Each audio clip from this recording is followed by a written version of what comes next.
I know a lot of you like your gaming pressed flat and played from a distance on a TV screen. You've done some bad things in your life. You need to stay aware of your surroundings and be ready for assassination attempts from any angle. I get it. I understand you. Fair warning though, this video is about virtual reality.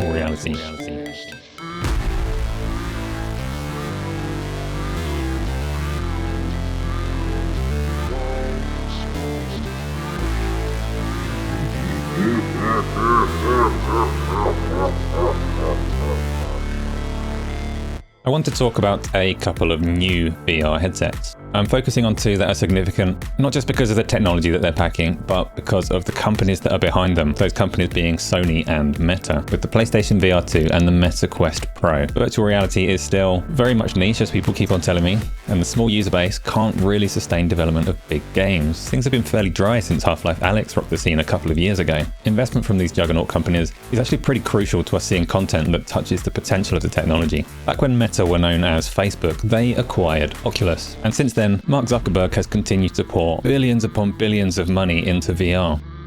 Meta aren't really in it for our gaming future per se. I think their ultimate goal is to trap our souls in the metaverse, mint them as NFTs, and probably sell them to the devil. The Meta Quest Pro headset also isn't really targeting gamers. The Pro moniker is there because this headset targets the professional market, and it carries a hefty 1,500 monies price tag. Personally, I'm not interested in this thing because I want to do a business though. I'm looking at it purely from the perspective of a games-obsessed adult man. Games might not be its primary purpose, but the Pro is the best headset for gaming that Meta currently have on the market, so it's worth looking at even if the price is a bit absurd. In stark contrast to Meta, Sony are all about pioneering a new kind of gaming. Through a mix of science and wizardry, they managed to get the first PlayStation VR running on a PlayStation 4, which was quite a remarkable feat. The tracking and controls were hugely limited, and it made the headset essentially a fast track to vomiting. But hey, we live and learn. Since then, the VR industry has taken massive strides forwards, and the PSVR 2 shows that Sony have kept pace. They even look to lead the way in some areas. They're asking you to hand over 550 monies, so it's not cheap even before factoring in the price of the PlayStation 5. It's probably worth noting that Valve exists as a third driving force in the VR industry. They will continue to push PC VR, and they are readying a new headset with the project name Decard. But I'll talk about that one when they show us what it is. That'll keep us busy for a while. It's also worth noting that Xbox, well, there's not really anything noteworthy from Xbox. Xbox won't even add VR to the Forza games, and I'm only really mentioning them in this video because I want everyone to know that I am very bitter about that. Very bitter. Right, let's run through the key features of these headsets, see what's different, what's cool, and what it all means for the games that we might play. The biggest disparity between them is probably the processing hardware. The Quest Pro is a standalone headset. That means the whole chipset that handles all of the processing and rendering is contained within the device that you strap to your face, all powered by a battery that's in the back of the strap. No PC, no wires, not attached to anything. Meta tell us that this is the first headset to use the Qualcomm Snapdragon XR2 processor, which is a chip designed especially for virtual reality in collaboration between Qualcomm and Meta. They claim that the specs and the improved heat dissipation allow for 50% more sustained power than the chip in the Quest 2. The Pro has 12 GB of RAM as well, doubling that of the Quest 2.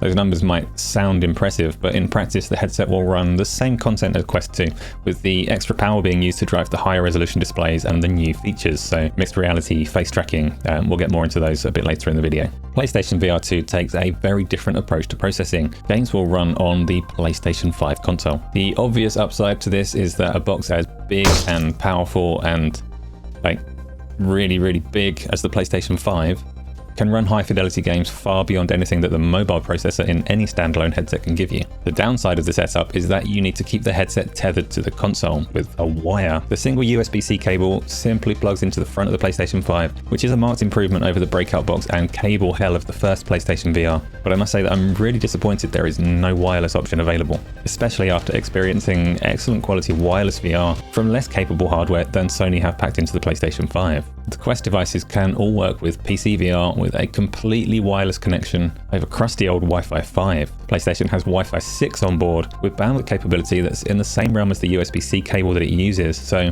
wireless VR should be possible. Being free from the cable really does make a big difference, so I hope that Sony have something in the pipeline to address that, but there's no evidence to suggest that it's happening.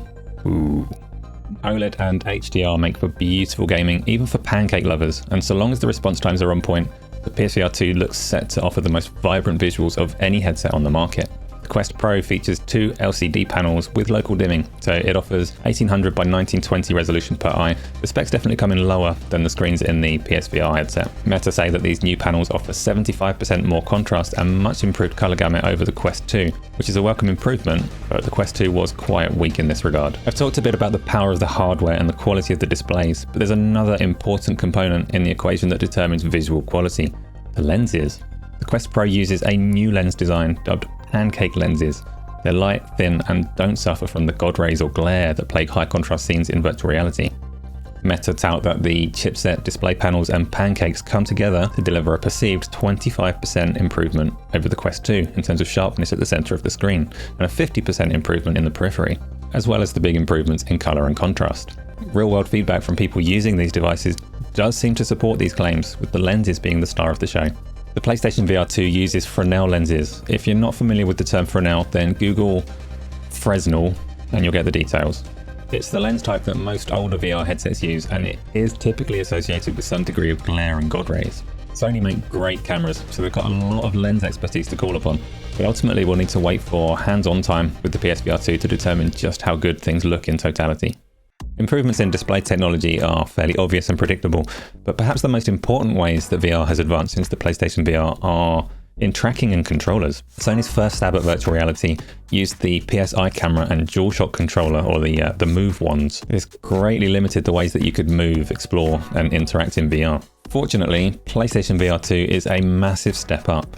It uses inside-out tracking with 4 outward-facing cameras on the headset, used to track both the headset's movement in your room, but also where the controllers are. Inside-out tracking enables free movement and turning. So turning with a controller in virtual reality is probably the most nauseating thing that you can do. But naturally looking around it's pretty comfortable. So this is actually a really important improvement, so long as you don't choke on that bloody wire. The controllers themselves are pretty close in design to the scheme that Oculus pioneered with their touch controllers. Each hand gets an analog stick, a couple of face buttons, triggers, grip buttons, and of course one-for-one presence in VR worlds. It might be quite hard to envisage if you've never tried controllers like these, but they give a pretty intuitive representation of usable hands in VR. So you can grab, pinch, point, punch, slap, throw grenades, throw blocks of cheese quite naturally if you're so inclined to do these things. That did damage. Oh, she's gonna kill me. Death is highly overrated. I'm sorry. As well as use it for more traditional controller functions like button interactions and walking around. Sony's controllers also feature advanced haptics and trigger resistance like in the DualSense controller, but those features should be a lot more meaningful when you're actually using your hands to touch virtual things. The Quest Pro uses pretty much the same scheme, but it revamps tracking with no expense spared. So each controller has an onboard processor and 3 outward-facing cameras, so they actually self-track their position in much the same way as the headset does. That means almost perfect tracking, even if the controllers are behind you, so if you decide to scratch your ass in VR chat, it will be quite obvious to everyone around. I should point out that these fancy controllers will also work with the Quest 2 and probably the Quest 3 later this year as well. So if you are a Quest 2 owner that yearns for perfect tracking but doesn't really want to spend 1,500 monies on the Quest Pro, you can buy these controllers separately for about 300 monies. Valve's index controllers are still the absolute top standard in controllers, tracking individual fingers, so flipping the bird remains PC exclusive. Both headsets have some other unique features that I will quickly run through before looking at the most important thing, the games obviously. PSVR leverages the Tempest spatial 3D audio in the PlayStation 5, so you should consistently get believable 3D soundscapes that really do help with presence in VR. Seriously, so many of the PlayStation 5's features are geared towards VR. Content-starved VR fans should just take a moment to appreciate that. It's nice. The headset also features eye tracking, which opens up some cool functionality. You can use your eyes as a natural input, so on a basic level you can navigate menus and select a weapon, but getting more creative, you might have NPCs in a game that get mad or flustered if you do or don't make eye contact while they're talking to you, things like that. The eye tracking is also key to foveated rendering, so the console can push maximum detail where you're looking and save a bit of rendering power and USB bandwidth where you're not. Helps with pretty graphics. There's also haptic feedback in the head strap, so you can like buzz a little bit when you get brained with an axe or something. It's pretty hard to be excited about that one, but it's there and we'll see. The Quest Pro also features eye tracking, but it takes that a step further using 5 cameras in the headset to track your whole face. The main purpose for this is to make business meetings more personal and thrilling. Natural social interactions can definitely carry over to enhance multiplayer and social game experiences, which is something that VR really can take to a whole new level. The other kind of core feature of the Quest Pro is the reach for augmented or mixed reality. It uses outward-facing cameras to provide color pass-through of the real world, allowing augmented reality apps to place things around you in ways that make sense. If you think back to the presentations that Microsoft put on for its HoloLens, then you'll be along the right lines. Again, this is primarily intended for people that are using it to do a business, but it's not completely without use for games. Demio is a good example. Speaking of games, they are what's all important, and they're the reason that I'm talking about these two headsets over devices from the likes of HTC, Pico or Pimax. Sony and Meta are both investing heavily in bringing games to these platforms to get their ecosystems off the ground. Personally, I could probably run around Skyrim VR for the rest of my days, but I'd definitely be hyped for some fresh new games as well. Horizon Call of the Mountain is Sony's marquee launch title. Virtual reality can deliver scale and presence beyond any other medium really, and giant robot dinosaurs will certainly flex those qualities. Beyond that spectacle, it looks like a very safe and gentle way to ease people into VR without causing the dreaded nausea. Probably sensible, but the safety wheels might prevent this one from being a lasting classic. The combat looks heavily restricted and kind of bad. Still, this is the first game that I'll be playing when I get my hands on the PSVR 2 in February. Sony's other flagship launch title is Gran Turismo 7. It's been available to play as a pancake game for a while now, and it got quite a mixed response from fans because of its sterile metagame and nefarious monetization. But virtual reality is utterly transformative to driving games, so VR capabilities should transform the competent track racing into something truly incredible. And this is one that has the content and replayability to last forever, or at least until a better racer eventually supplants it. Sony are also bringing us the sequel to multiplayer shooter Firewall Zero Hour with the hugely promising Firewall Ultra from First Contact Entertainment. This one's not a launch game. The first one offered competitive tactical combat that managed to hit a dedicated following on the PSVR 1, and I really can't wait to see what that studio can do with the shackles of that first generation device thrown off. Hopefully the wait for the release date won't be long. While I don't know what they're doing yet, I have to shout out Sony's Insomniac games as well. They're best known for Spider-Man and Ratchet & Clank, but even while they were pumping out those games, they also delivered 4 full games in partnership with Oculus. That was of course prior to Sony acquiring Insomniac. We know that they've got a lot of pancakes on their plates at the moment with Spider-Man 2, Wolverine and so on in the works, and it's highly likely that they're cooking up something for VR as well. I will certainly be paying close attention when they reveal it. Outside of Sony's own publishing arm, they can leverage partnerships with big publishers for big games, and the first of those publishers is Capcom. I don't know if I'm brave enough to play Resident Evil 8-age in VR. Yes, I say 8-age, but it looks as amazing as it looks terrifying. The gameplay that we've seen shows Capcom are making a proper VR game with modern interactions, using the controllers to bring your hands into the world. That's a big step up from Resident Evil 7 that was built around the DualShock controller. Most of the other third-party games coming to the platform that we know about are shared with the Meta Quest and/or PC VR. Star Wars Tales from the Galaxy's Edge is ready to let everyone live out their Star Wars fantasy as an ordinary civilian in the Star Wars universe, with no powers and no charisma whatsoever. Or at least that's what I get from the blurb. This one is available already as a native Quest title, but I'm waiting for the spruced up PSVR 2 version. After the Fall is a well-polished Left 4 Dead style co-op shooter. It's already available on other platforms, it supports cross-platform play, and I wouldn't say it's stuffed with content, but there's enough there to have a good time for a while. Pistol Whip is a quite unique rhythm shooter. It's very colourful and very satisfying to play. It really gets you feeling like you're slicker than John Wick, but I'm quite certain from the outside, you look more like John Prick. Maybe close the curtains for this one. You've also got Zenith The Last City, which is an open online action RPG. It's got a lot of charm. I've played this one quite a bit. You can run around, you can glide, you can climb, you can fight stuff or cook or whatever. I get a sort of Phantasy Star Online vibe playing this one, and I kind of love it. Demio brings an authentic tabletop RPG experience that you can play with your friends you might not be able to get around an actual table with. This one's a big favourite of the Iron Lords, and tabletop games probably aren't the first thing that most people imagine when they think about virtual reality. But it works fantastically well. Embrace your inner nerd. I have to mention The Walking Dead Saints and Sinners 2 Retribution. That's a sequel to Saints and Sinners, obviously, which I'd say is one of Virtual Reality's very best games. You can stab zombies in the head with a spoon, and it's all satisfying and crunchy. You'll see, you're gonna love it. Am I a bad person?